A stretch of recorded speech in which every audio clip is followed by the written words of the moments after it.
तर गाईज, आजच्या व्हिडिओमध्ये मी तुम्हाला दाखवणार आहे का बॉडी गरम झाल्यानंतर म्हणजे हीट झाल्यानंतर आपल्याला थंड करायची रेसिपी. तर मी जो यूज करतो, मी जो ज्यूस बनवतो त्याला ज्यूस बोलू शकता, मस्त लागतं टेस्टला. तर ते तुम्हाला दाखवणार आहे. आणि आज काय साईबाबाचा पण आहे वाटतं, आहे ना मम्मी? साईबाबाचं काहीतरी आहे ना, साईबाबाचं पण काहीतरी आहे. ते आमच्या इकडं रामाचा जन्म, साईबाबाचं काय येतात, कुणाचा? साईबाबा. त्याचा पण जन्म आहे आज. रामाचा पण आजच जन्म आणि साईबाबाचा पण आजच जन्म आहे. बोलते ना साईबाबाचा पण. आणि रामाचा तिथं आहे, मंदिरात चाललं होतं पूजा, आपलं भजन बिजन टाईप. तो पण व्हिडिओ बघा आणि तुम्हाला दाखवतो कसं रेसिपी बनवायची ती, तर बघत राहा.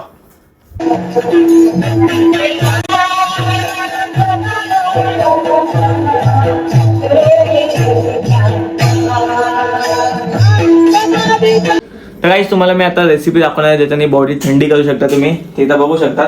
ग्लास घेतलाय मी आणि आता मी याच्यात टाकणार आहे गोंदकतीचा, जो मराठी आपण ह्याला डिंक बोलतात. 1 चम्मच ह्यो टाकायचा आपल्याला याच्यात. आणि ह्यो सबदा सगळ्यांना माहिती असेल, ह्यो पण 1 चम्मच. जास्त पण टाकलं तरी काही इश्यू नाही, मी तर 2 चम्मच टाकतो. याच्यानंतर तुम्ही थोडंसं हे टाकू शकतात काळा मिरी. पण काळा मिरीसाठी आपल्याला चम्मच पाहिजे, तो चम्मच गेला कुठं यातला आतमध्ये.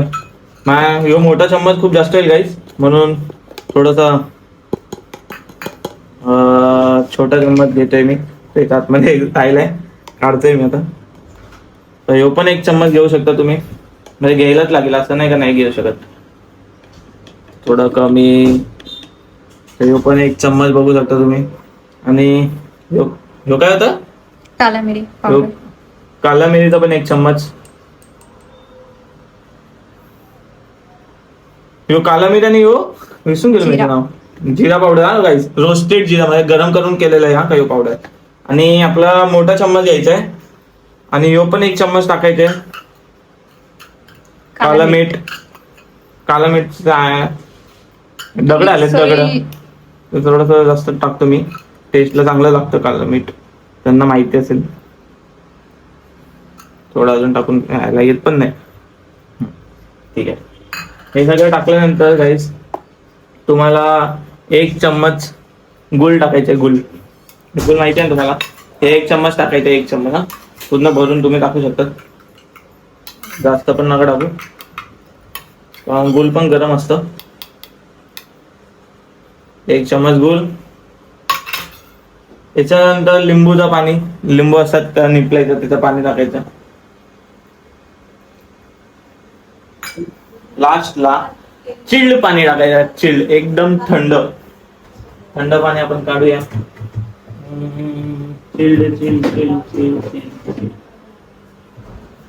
चिल्ड पाणी पण टाकणार आहे आपण.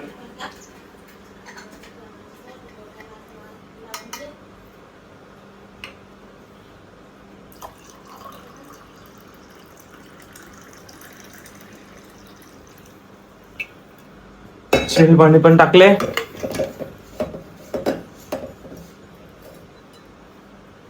आता याला मस्त मिक्स करा. 3 मिनिटं तरी ठेवा, थोडं 3 मिनिटं मिक्स करत ठेवायचा. थोडं गुळ बिल पूर्ण मिक्स होईल तेव्हा तुम्हाला चांगलं वाटेल, नाही तर मग ते गुळ राहायचं खाली. हे बघा, अजून पण राहिलंय गुळ, असे थोडे थोडे दिसणार तुम्हाला, दिसत असेल तर. हे बघा, ते डिझॉल्व्ह व्हायला, मिक्स व्हायला चांगलं 2-3 महिने तुम्ही असं मिक्स करा. याच्यानंतर तुम्ही पिऊ शकतात. पूर्ण मस्त, एवढं पण घाण लागत नाही, टेस्टला पण चांगलं आहे आणि तुम्ही रोज पिऊ शकता त्याला. राईस, आता मी पाणी पित राहिले. बघा कसं दिसतंय, मस्त दिसतंय ना सबदा एवढं टाकल्यानंतर. आणि टेस्टला लय भारी लागतं, सरबत वाटतो सरबत. जर 2-3 मिनिटं तुम्ही मिक्स केलं ना, मस्त वाटेल. आणि सबदा थोडं जास्त टाकायचा, मी थोडा जास्त टाकतो. नाही तर तुम्ही 2 चम्मच पण आणि 1 चम्मच पण टाकू शकता. मी 2-3 चम्मच टाकतो, मला आवडतो म्हणून. बाकी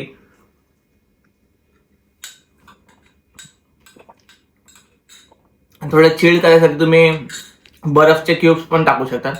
आमच्याकडे आता फिलहाल नव्हते, नाही तर मी टाकले असते. बर्फ टाकले थोडं अजून थंड जातं आणि लय मस्त लागतं.